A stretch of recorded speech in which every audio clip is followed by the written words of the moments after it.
우리 주위에는 도움이 필요한 사람들이 많이 있습니다. 이제 입추가 지나서 그런지 새벽에 나올 때 좀 선선하더라고요. 아까 집사님께서 말씀해 주셨는데 좀 이제 저녁 해가 지니까 이제 조금씩 선선해지고 점점 가을이 오는 것 같습니다. 하지만 지난 여름 동안 기록적인 폭염과 아주 그 폭우가 있었어요. 그래서 많은 사람들이 어려움을 겪었다라는 소식을 우리가 쉽게 접할 수 있었습니다. 우리가 도움이 필요한 사람들에게 도움을 줄 수 있죠. 어떻게 줄 수 있습니까? 다양한 방법으로 우리가 직접 찾아가서 돕는 방법도 있고요. 또는 우리가 할 수 있는 우리의 여러 가지 재물이나 돈을 사용해서 여러 가지 방법으로 후원하고 물질을 후원하고 물건을 후원하면서도 도울 수 있습니다. 내가 누군가를 도울 수 있다는 것은 큰 은혜입니다. 왜냐하면 그만큼 우리에게는 큰 어려움이 없다는 것이고 하나님께서 우리에게 은혜를 주셨다는 것이기 때문에 그렇습니다. 지난 코로나 시기에 우리 교회에서 심야 기도의 시간에 좀 특별한 시간들을 많이 가졌습니다. 기억하실지 모르겠습니다만 한 분 한 분 열린 인터뷰 너무 은혜로운 시간 가졌죠. 그때 한 교회의 목사님이 그 시간에 오신 적이 있었어요. 기억하실지 모르겠습니다만 그 목사님께서 간증을 해주시면서 이런 이야기를 해주셨습니다. 그 목사님께서 목회의 초기에 가졌던 꿈이 있었다고 합니다. 그 꿈은 무엇이었냐면 주위에 어려움을 겪는 사람들을 돕는 목회를 하고 싶다라고 말씀해 주셨어요. 너무 멋있죠. 그래서 이제 교회를 섬기시면서 성도님들에게 이것을 나누셨다는 거예요. 이 내용을 이야기하시면서 우리 교회가 우리 주변에 있는 어려운 사람들을 도웁시다. 어떻게 도울 수 있는지 그 방법을 생각해 봅시다 라고 나누셨대요. 그랬더니 그 성도님들이 그 말씀을 다 듣고 나서 목사님께 이렇게 이야기했다고 합니다. 목사님이 제일 불쌍해요. 제일 어려운 분이시라는 거죠. 목사님이. 우리가 누군가의 도움이 될 수 있는 것은 정말 큰 은혜이죠. 하지만 반대로 우리 역시 도움이 필요한 사람들입니다. 그런 생각을 좀 해보게 됩니다. 우리는 정말 도움이 필요하지 않을까요? 왜냐하면 우리 인간은요 정말 연약한 존재이기 때문에 그렇습니다. 아무리 인간의 기술이 발달하고 경제가 성장하고 모든 것이 성장하고 발달하는 것처럼 보이지만 제일 나약한 사람은 인간인 것 같습니다. 아무리 발전하고 발달해도 우리는 이 기후의 변화를 극복해낼 수도 없습니다. 처음 말씀드렸던 것처럼 폭염과 폭우와 또 극한의 추위가 올 때 우리 인간은 한없이 연약한 존재라는 것을 알 수밖에 없습니다. 이것은 우리도 마찬가지죠. 인간이란 존재를 생각할 때 만물의 영장이다라고 말하죠. 정말 이 세상에서 정말 대단한 존재라고 말할 수 있습니다. 하지만 반대로 정말 제일 나약한 존재 역시 인간입니다. 우리는 이 변화되는 기후 앞에서 아무리 대비해도 속수무책 당할 수밖에 없는 사람들입니다. 이 세계 역사 속 안에서도 많은 사람들이 이 역사를 거쳐갔죠. 또 그 중에 정말 대단한 사람들, 아주 강한 사람들이 많았습니다. 그 중에 프랑스를 유럽의 강대국으로 이끌었던 나폴레옹이라는 사람이 있었습니다. 나폴레옹은 역사상 최고의 군사 전략가로 손에 꼽힐 정도로 굉장히 강한 인간, 역사상 제일 강했던 사람이라고 말할 수 있습니다. 그 당시 주변 나라들은 나폴레옹이라는 이름으로 두려움에 떨었다고 합니다. 나폴레옹은 정말 강한 사람이었다는 거죠. 하지만 나폴레옹 역시 아주 나약한 한 명의 인간이었습니다. 나폴레옹이 모든 일을 마치고 집에 돌아왔을 때 고독감, 외로움이 몰려왔습니다. 그 마음을 이 강한 인간, 이 모든 나라를 정복하고 유럽을 거의 평정했던 그 강한 사람이 그 외로움과 고독감을 참지 못하고 그의 아내인 조세핀의 무릎에 기대어서 무릎을 붙잡고 엉엉 울었던 날들이 많았다고 합니다. 겉으로는 굉장히 강한 사람이었지만 그 사람의 진짜 모습은 제일 나약한 아주 연약한 사람이었다는 것입니다. 오늘 본문에서 사도 바울은 우리가 얼마나 나약한 존재들인지를 이야기합니다. 26절 말씀을 보면 26절 말씀에 이와 같이 성령도 우리의 연약함을 도우시나니 라고 말씀합니다. 성령께서 우리의 연약함을 도와주신다고 말씀합니다. 그것은 우리가 연약하기 때문에 성령께서 도와주신다는 거예요. 인간은 정말 연약한 존재라는 것이죠. 하루도 하나님의 도우심 없이, 주님의 도우심 없이 우리는 살 수 없는 그런 존재들입니다. 그러므로 우리 연약한 우리들은 주님의 그 도우심이 필요합니다. 오늘 본문을 통해서 하나님께서 우리에게 어떠한 도움을 주시는지 살펴보고 싶습니다. 또 우리를 어떻게 도와주시는지를 한 3가지로 살펴보겠습니다. 첫째, 하나님께서 우리의 기도에 우리에게는 기도의 도움이 필요합니다. 우리를 기도할 수 있게 도와주신다는 겁니다. 26절과 27절 말씀을 우리 다시 한번 읽겠습니다. 시작. 이와 같이 성령께서도 우리의 약함을 도와주십니다. 우리는 어떻게 기도해야 할지도 알지 못하지만 성령께서 친히 이루다 말할 수 없는 탄식으로 우리를 대신하여 간구하여 주십니다. 사람의 마음을 꿰뚫어 보시는 하나님께서는 성령의 생각이 어떠한지를 아십니다. 성령께서 하나님의 뜻을 따라 성도를 대신하여 간구하시기 때문입니다. 성령께서 우리의 연약함을 도우시는 첫 번째가 기도라고 말씀하고 있습니다. 그런데 한 가지 의문이 들어요. 그건 뭐냐면 우리가 마땅히 기도할 바를 알지 못한다는 거예요. 어떻게 기도해야 할지 우리가 알지 못한다고 사도 바울이 이야기해요. 여러분 우리가 기도할 거를 알지 못합니까? 여러분 기도할 내용이 혹시 없으신가요? 여러분 우리가 지금만 이야기해도 여러분 우리가 갖고 있는 기도 제목들이 얼마나 많으십니까? 여러분 어떤 기도를 하실지 모르겠습니다만 우리가 대부분 믿지 않는 가족들을 위해서 아주 열심히 기도하고 있습니다. 우리의 사업이 잘 되도록 기도합니다. 우리 가족들 모두 건강하게 되도록 우리가 기도하고 있습니다. 그것뿐입니까? 우리가 교회를 위해서도 날마다 기도하죠. 우리가 새벽마다 2배 부흥을 위해서 기도합니다. 우리 교회가 주님의 부르심, 그 주님께서 맡겨주신 사역 잘 감당할 수 있도록 우리가 간절히 기도하고 있어요.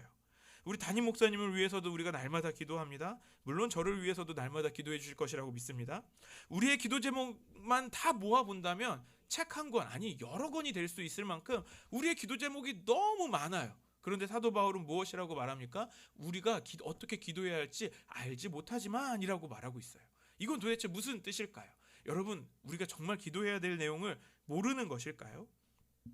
우리가 이것을 이야기할 때 먼저 우리가 이야기했던 인간이란 존재가 얼마나 나약한지를 다시 한번 생각하고 그것을 전제하고 이것을 생각해야 합니다. 우리 인간이 연약하다, 약하다라는 말은 또 어떤 뜻을 가지고 있냐면 우리가 우리의 앞날에 일어날 일, 우리의 미래를 우리가 감히 알 수 없다라는 말입니다. 그 말은 다시 말하면 이것을 기도에 가져온다면 우리가 기도할 때 우리가 기도하는 이 내용들이 정말 우리에게 필요한 것인지 우리가 정말 알지 못한다는 뜻이에요. 무슨 말이냐면 우리가 기도하는 것들, 우리가 구하는 것들이 정말 주님의 뜻에 맞는 것인지 아닌지 우리는 잘 모른다는 뜻입니다. 우리가 그렇지 않습니까? 우리가 기도하는 내용들의 대부분은 무엇으로 기도합니까? 우리가 바라는 것, 우리가 원하는 것을 기도합니다. 이것이 아주 종이 한 장 차이, 아주 한 끗 차이, 아주 왔다 갔다 하는 경계에 있을 수도 있겠지만 대부분 우리가 기도하는 어떤 것들은 하나님의 뜻이 아닌 나의 뜻대로 구하는 것들이 많다라는 거예요. 그러므로 우리의 기도에는 하나님의 도우심, 성령의 도우심이 필요합니다. 왜냐하면 우리의 기도가 하나님의 뜻에 맞춰져야 되기 때문에 그런 것입니다. 우리의 기도는 그래서 연약한 기도입니다. 하나님의 뜻을 잘 알지 못하고 기도하는 이 연약한 존재가 우리이기 때문에 그렇습니다. 그래서 우리의 기도는 어떻게 보면 우리의 욕심대로 구하는 것일 수 있습니다. 그래서 우리의 기도는 정말 연약한 기도, 즉 알지도 못하고 내 마음과 내 뜻대로 구하는 기도일 수 있다라는 것입니다. 그래서 기도라는 것은 정말 쉬운 것처럼 보이지만 또 반대로 너무 어려운 것이기도 하죠. 그래서 우리가 기도할 때 우리는 성령님의 도우심을 구하면서 성령님의 조명하심, 우리를 비춰주시고 알려주시기를 구하면서 우리는 기도해야 합니다. 저는 오래전에 중보기도에 대해서 배울 때 성령님의 도우심을 구하는 것에 대해서 아주 강조하면서 배웠습니다. 단순히 옆 사람을 위해서 기도하는 것도 중보기도이겠지만 중보기도를 할 때 그 사람을 향한 하나님의 뜻을 알고 성령의 뜻을 알고 기도해야 한다라고 배웠습니다. 하나님의 마음을 알아야 한다라는 것이죠. 그래서 중보기도 시간에 정말 간절하게 기도했던 건 성령님 도와주십시오, 성령님 보여주십시오, 알려주십시오 라면서 중보기도했습니다. 그렇게 기도할 때 기도할 대상을 향한, 내가 중보기도하는 대상을 향한 또는 어떤 기도 제목을 향한 하나님의 뜻과 생각을 알게 되는 것이죠. 때로는 보여주시기도 하는 것이고요. 기도는 성령의 뜻에 나의 생각이 맞춰지는 것입니다. 우리가 지난 금요 기도회에서 성령의 뜻을 구하는 그 기도를 훈련했습니다. 먼저는 우리가 교회를 향한 하나님의 뜻을 구하고 듣는 시간이 있었죠. 또는 어떤 분들은 보기도 하셨을 것입니다. 또 짝을 지어서 상대방을 향한 하나님의 뜻을 또 생각을 보여주시기를 또 알려주시기를 우리가 기도했습니다. 각자에게 주님이 주신 말씀이나 또 주님께서 보여주신 그림이 있으셨을 것이라고 믿습니다. 기도는 그렇게 성령의 도우심으로 해야 한다는 것입니다. 그때 우리가 우리의 뜻대로 잘못 구하지 않고 주님의 뜻대로 성령의 도우심으로 우리는 기도할 수 있는 것입니다. 혹시 우리 중에 로또 복권을 혹시 정기적으로 사시는 분이 계실지 모르겠습니다. 로또를 혹시 사셔본 적은 있으실 거예요. 로또를 사면서 우리가 기도합니다. 하나님 1등 당첨되게 해주십시오. 안 되면 2등, 3등이라도. 5천 원은 너무 야속하고. 그런데 이런 기도는 누구를 위한 기도입니까? 내가 나를 위해, 나의 욕심을 위해 구하는 기도인 것이죠. 우리의 기도가 이렇게 잘못될 수 있다는 것입니다. 그래서 우리에게는 성령의 도우심이 필요합니다. 우리의 잘못된 기도를 바꾸어 주시며 우리와 함께 탄식하시며 기도하십니다. 그때 아버지께서 성령의 뜻을 잘 아시는 아버지께서 들으시고 응답하십니다. 성령의 도우심과 그 인도하심으로 그렇게 기도할 수 있는 저와 여러분 되시기를 소망합니다. 두 번째로 우리가 모든 일에 선을 이룰 수 있게 도와주십니다. 28절 말씀 같이 읽겠습니다. 시작. 하나님을 사랑하는 사람들 곧 하나님의 뜻대로 부르심을 받은 사람들에게는 모든 일이 서로 협력해서 선을 이룬다는 것을. 하나님을 사랑하는 사람들, 그의 뜻대로 부르심을 입은 사람들은 누구입니까? 바로 우리들입니다. 그리스도인이라고 불리우는, 성도라고 불리우는 바로 우리들을 말하는 것입니다. 하나님의 백성, 성도가 된 우리들은 우리들에게 하나님은 모든 것이 합력하여서 선을 이루게 해 주실 것이라고 약속해 주십니다. 이것은 성도의 삶에 주시는 하나님의 보증이며 하나님의 선물이며 은혜입니다. 우리들은 연약하고 부족합니다. 그런 우리에게 하나님의 뜻대로 제대로 행할 수 있도록 우리에게 은혜를 주신다는 것입니다. 그럼에도 하나님은 모든 것이 우리의 삶 가운데 역사하셔서 우리의 삶 가운데 하나님 합력하여서 선을 이루게 하셔서 우리에게 유익을 주시겠다라고 말씀하시는 것이죠. 어떻게 우리에게 협력하여서 선을 이루게 하시는 것일까요? 우리가 하나님 앞에 충성하고 헌신할 때가 있습니다. 그 모든 헌신들을 주님께서 기억해 주시고 그것을 역사해 주시며 갚아 주십니다. 성도가 하나님의 나라와 교회를 위해 충성되게 헌신했을 때 하나님은 우리가 더욱 충성할 수 있도록 우리 주위에 우리에게 더 큰 은혜를 주신다는 것입니다. 그래서 사도 바울은 고린도후서 9장 10절에 이렇게 고백합니다. 심는 사람에게 심을 씨와 먹을 양식을 공급하여 주시는 하나님께서 여러분에게도 씨를 마련하여 주시고 그것을 여러 갑절로 늘려주시고 여러분의 의의 열매를 증가시켜 주실 것입니다. 성도의 수고와 헌신을 하나님께서 기억하시고 그 헛된 일이 되지 않도록 더 30배, 60배, 100배로 갚아주신다는 것을 약속하십니다. 또 성도의 고난을 통해서도 선을 이루게 하신다고 말씀하십니다. 성도의 고난을 통해서 우리의 신앙을 또 성장하게 하십니다. 우리가 욥의 이야기를 잘 알고 있습니다. 욥은 큰 고난을 겪었습니다. 하지만 그것으로 욥은 하나님을 더욱 온전하게 알 수 있었습니다. 그리고 그 고난 이후 이전보다 더 큰 은혜를, 이전보다도 더 모든 것을 배로 받는 그 하나님의 축복을 받기도 했습니다. 우리가 새벽마다 요즘 사도행전을 묵상하고 있는데요. 사도행전에서 보았던 우리 초대교회 모습을 생각할 때도 그렇습니다. 초대교회가 어떻게 부흥하고 어떻게 성장할 수 있었습니까? 어떻게 초대교회를 시작하여서 복음이 온 세계로 퍼질 수 있었을까요? 우리가 보았던 것은 초대교회에 유대인들의 박해가 핍박이 있었습니다. 핍박과 고난을 피해 교회는 흩어졌습니다. 이것은 교회가 실패하고 분열한 것이 아니었습니다. 오히려 이것을 통하여서 땅끝까지 복음이 전해지게 되는 하나님의 역사가 있었습니다. 하나님께서는 이 고난을 통하여서도 하나님의 선을 이루십니다. 하나님의 뜻을 이루십니다. 우리의 신앙도 마찬가지인 것이죠. 우리에게 고난이 다가오고 어려움이 닥쳐올 때 이것이 어려움이고 실패 같아 보일지라도 하나님께서 이것을 통하여서 우리의 신앙을 자라게 하십니다. 또 하나님은 우리의 연약함을 통해서도 우리에게 유익이 되도록 선하게 역사해 주십니다. 우리는 어떤 사람들입니까? 연약한 존재들입니다. 특히 죄에 가장 연약한 존재들이 바로 우리들입니다. 우리가 아무리 노력한다고 해도 우리는 완벽하게 살 수 없습니다. 그런 우리의 모습을 우리 주님은 너무 잘 알고 계십니다. 또 우리도 너무 잘 알고 있기 때문에 이렇게 매일 죄로 실패하는 우리 자신을 보면서 우리는 낙심합니다. 하지만 사랑하는 여러분, 하나님은 우리의 그런 연약함도 선하게 사용하십니다. 우리는 우리의 연약함으로 죄를 짓고 그로 인해서 하나님으로부터 오는 징계를 받습니다. 하지만 이 징계는 하나님께서 우리에게 주신 저주가 아니라 하나님께서 우리를 향하여서 우리를 베풀어 주시는 하나님의 선하신 계획입니다. 시편 119편 71절 말씀에 시편 기자는 이렇게 고백합니다. 고난을 당한 것이 내게는 오히려 유익하게 되었습니다. 그 고난 때문에 나는 주님의 율례를 배웠습니다. 이스라엘 민족의 하나님의 징계로 70년간 포로 생활을 하는 징계가 있었습니다. 그 징계로 이스라엘 백성들은 자신들이 그동안 조상들부터 지었던 우상 숭배의 죄를 알게 되었고 그 죄를 버릴 수 있었습니다. 하나님의 율법, 말씀만을 사랑하는 그 거룩한 백성이 될 수 있었던 것이죠. 하나님은 모든 것이 합력하여서 선을 이루게 하십니다. 이것은 오늘 우리에게도 주시는 하나님의 은혜입니다. 우리를 도우시는 하나님께서 우리의 모든 것들이 합력하여 선을 이룰 수 있도록 인도해 주십니다. 오늘 우리에게 그런 은혜가, 그런 하나님의 도우심이 있게 되기를 소망합니다. 마지막으로 하나님의 사랑으로 하나님께서 우리를 언제나 돌보시며 우리를 도와주십니다. 31절부터 39절 전체 말씀을 보면 우리를 얼마나 구체적으로 도우시는지를 설명하고 있습니다. 먼저 우리 31절 말씀 같이 읽을까요? 시작. 그렇다면 이런 일을 두고 우리가 무엇이라고 말할 수 있겠습니까? 하나님이 우리 편이시면 누가 우리를 대적하겠습니까? 연약한 우리가 이 세상을 살아가는 것은 너무나 두려운 일이고 힘든 일입니다. 그러나 우리가 이 세상을 담대하게 살아갈 수 있는 이유가 있다는 것이죠. 그것은 우리 하나님께서 우리의 편이 되어 주신다는 것입니다. 누가 우리를 대적할 수 있겠습니까?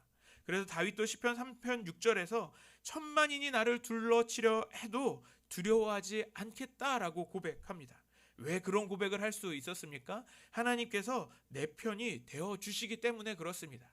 내 편이신 하나님께서 나와 함께 해주시기 때문에 그런 것입니다. 나를 도와주시는 것입니다. 그렇다면 우리에게 무엇이 두려울 수 있습니까? 하나님이 함께 하시는데 성도는 하나님과 동행하는 사람입니다. 그렇다면 우리의 삶에는 승리만이 있는 것이죠. 32절에 하나님께서 우리에게 모든 것을 주실 수 있다고 또 고백합니다. 32절 말씀 같이 읽을까요? 시작. 자기 아들을 아끼지 않으시고 우리 모두를 위하여 내주신 분이 어찌 그 아들과 함께 모든 것을 우리에게 선물로 거저 주지 않으시겠습니까? 하나님께서 우리를 위하여서 독생자 예수 그리스도를 하나뿐인 그 아들을 주셨습니다. 그것도 거저 주셨습니다. 그런데 또 무엇을 안 주실 수 있을까요?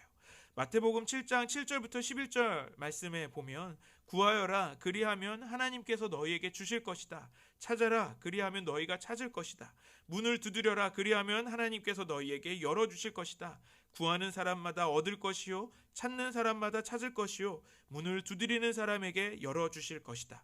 너희 가운데서 아들이 빵을 달라 하는데 돌을 줄 사람이 어디에 있으며 생선을 달라고 하는데 뱀을 줄 사람이 어디에 있겠느냐? 너희가 악해도 너희 자녀에게 좋은 것을 줄 알거든 하물며 하늘에 계신 너희 아버지께서 구하는 사람에게 좋은 것을 주지 아니하시겠느냐? 아멘. 아버지께서 우리에게 주실 것을 약속해 주셨습니다. 하지만 우리가 받지 못하는 것은 우리가 구하지 않았기 때문인 것이죠. 주님께서 우리의 기도에 응답하시며 또한 도우십니다. 구하는 것을 주시는 그 하나님의 도우심을 경험하는 저와 여러분 되시기를 소망합니다. 계속해서 오늘 본문 33절과 34절 말씀 또 같이 읽겠습니다. 시작. 하나님께서 택하신 사람들을 누가 감히 고발하겠습니까? 의롭다 하시는 분이 하나님이신데 누가 감히 그들을 정죄하겠습니까? 그리스도 예수는 죽으셨지만 오히려 살아나셔서 하나님의 오른쪽에 계시며 우리를 위하여 대신 간구하여 주십니다. 하나님께서 우리를 택하여 주셨고 우리를 의롭게 해주셨습니다. 우리를 고발할 사람이 없고 정죄할 사람이 더 이상 없습니다. 하지만 사단은 우리를 계속해서 시험하고 넘어뜨리려고 합니다. 여러 가지로 우리를 유혹하면서 우리에게 다가오지요. 그래서 우리 인간은 너무 연약해서 그런 유혹들에 쉽게 넘어가게 됩니다. 흔들립니다. 하지만 하나님께서 우리를 구원해 주셨습니다. 예수님의 보혈로 우리의 구원은 절대로 흔들리지 않는 것입니다. 우리의 구원의 근거는 나에게 있는 것이 아닙니다. 주님께 있습니다. 우리는 여전히 부족하고 연약하지만 주님께서 우리를 항상 붙드시고 계시기 때문에 우리는 안전합니다. 그래서 우리는 이길 수 있다고 사도 바울은 오늘 고백하는 것입니다. 35절부터 37절까지 말씀도 다시 한번 읽겠습니다. 시작. 누가 우리를 끊을 수 있겠습니까? 환난입니까? 공고입니까? 박해입니까? 굶주림입니까? 헐벗음입니까? 위협입니까? 또는 칼입니까? 성경에 기록한 바 우리는 종일 주님을 위하여 죽임을 당합니다. 우리는 도살당할 양과 같이 여김을 받았습니다 한 것과 같습니다. 그러나 우리는 이 모든 일에 그분을 힘입어서 이기고도 남습니다. 실제로 로마의 역사를 보면 우리 기독교인들 초기의 초대교회 성도들에게 큰 핍박과 박해가 있었다는 것을 알 수 있습니다. 성도들을 붙잡아서 양의 피를 묻힙니다. 그리고 로마의 원형 경기장에 풀어놓고 배고픔에 굶주린 그 사자도 풀어놓고 그것을 사람들은 지켜보면서 환호를 했습니다. 아주 다양한 고난들이 있었습니다. 하지만 초대교회 성도들은 그 모든 고난들을 이겨낼 수 있었습니다. 칼과 여러 가지 시험과 헐벗음, 기근, 핍박 이런 여러 가지 고난들이 밀려올 때 우리의 힘과 능력으로는 우리가 견딜 수 없습니다. 그 자리에 우리와 함께 하시는 성령님의 도우심이 있을 때 우리가 넉넉히 이길 수 있다는 것입니다. 그래서 사도 바울은 이렇게 고백합니다. 하나님의 사랑에서 누구도 우리를 끊을 수 없다라고 고백합니다. 이것은 그 시대의 성도들의 고백이며 오늘날 우리의 고백이 되어야 하는 줄 믿습니다. 우리도 역시 넉넉히 이기고 남을 줄 믿습니다. 그래서 사도 바울은 38절 39절에 아주 감격한 목소리로 고백합니다. 같이 읽겠습니다. 시작. 나는 확신합니다. 죽음도 삶도 천사들도 권세자들도 현재일도 장래일도 능력도 높음도 깊음도 그 밖에 어떤 피조물도 우리를 우리 주 예수 그리스도 안에 있는 하나님의 사랑 안에서 끊을 수 없습니다. 우리를 하나님의 사랑에서 끊을 수 없습니다. 그 놀라운 사랑이 우리와 함께 하시는 줄 믿습니다. 하나님께서 우리를 어떻게 도와주십니까? 그분의 사랑 안에서 우리를 놓지 않으시고 붙잡아 주시고 우리를 인도하신다는 것입니다. 우리의 삶에 여러 가지 고난과 힘들고 어려운 일들이 닥칠 것입니다. 그것은 없어지지 않습니다. 하지만 주님의 그 사랑은 우리를 놓지 않으십니다. 그리고 우리를 도와주신다는 것입니다. 이 시간 말씀을 마무리하려고 합니다. 매일매일 저희 집 안에서 울려 퍼지는 소리가 있습니다. 여러분 어떤 소리일까요? 아이들끼리 서로 싸우는 소리일 수도 있겠죠. 생각해 보니까 그 소리도 많을 것 같아요. 그런데 그 소리가 아니에요. 다른 소리가 있습니다. 또 한번 생각해 보니까 제가 이 정답을 생각하기 전에 제가 아이들에게 큰 소리 치는 소리도 많이 날 것 같아요. 야 이거 해 저거 해 막 이렇게 혼내는 거예요. 그런데요, 그것보다도 24시간 시도 때도 없이 예약이 되는 외쳐지는 이름이 있습니다. 네, 여러분 예상하시는 바로 그 정답, 엄마라는 소리입니다. 자다가 깨서 엄마, 자다가도 무서워서 엄마, 배고파서 엄마, 물건을 찾으려고 엄마, 그냥 짜증나서 엄마, 아주 그냥 쉴 새도 없이 세보지 않았어요. 세보다가 귀찮아가지고 너무 많아서 셀 수가 없었어요. 하루는 저희 아내가 너무 지쳐가지고 저희 아이들에게 이렇게 이야기하더라고요. 이제 그만 불러. 그만큼 많이 불렀다는 거죠. 저희 아이들이 왜 그렇게 엄마라고 불렀을까요? 생각해보면 우리도 어렸을 때 누구의 이름을 제일 많이 불렀습니까? 집안에서? 혹시 언니? 아빠? 좀 서운하긴 하더라고요. 이거 생각해보니까. 그래서 저희 아내가 그날 그 짜증을 이야기하면서 엄마 찾지 마, 아빠 불러라고 이야기도 했어요. 그럼에도 우리 아이들은 계속해서 엄마를 찾습니다. 왜 그렇게 아이들은 엄마를 찾을까요?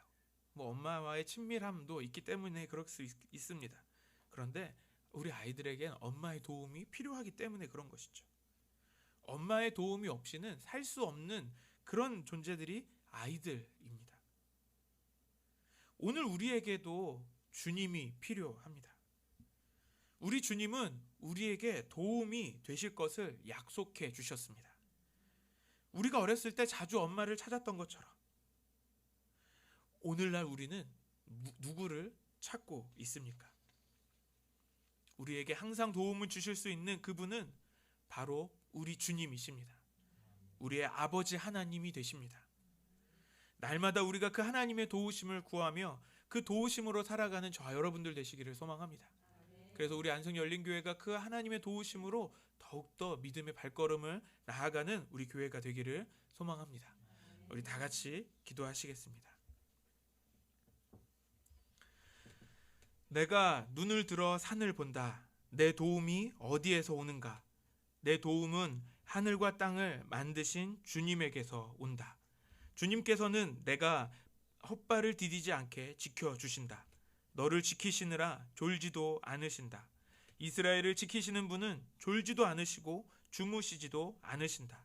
주님은 너를 지키시는 분, 주님은 내 오른쪽에 서서 너를 보호하는 그늘이 되어주시니 낮의 햇빛도 너를 해치지 못하며 밤의 달빛도 너를 해치지 못할 것이다. 주님께서는 너를 모든 재난에서 지켜주시며 내 생명을 지켜주실 것이다. 주님께서는 내가 나갈 때나 들어올 때나 이제부터 영원까지 지켜주실 것이다. 아멘. 우리와 항상 함께 하시며 우리를 보호하시고 도와주시는 하나님 감사합니다. 우리는 연약합니다. 주의 도우심 없이 살아갈 수 없습니다. 주님, 우리를 불쌍히 여겨주시고 우리를 도와주시옵소서. 우리가 주님의 도우심으로 살아가게 하여 주시옵소서. 우리의 힘과 능력이 되어주셔서 감사합니다. 우리에게 갚을 수 없는 큰 은혜를 주심을 감사드립니다. 우리에게 큰 도우심을 주심을 감사드리며 예수님의 이름으로 기도드립니다. 아멘.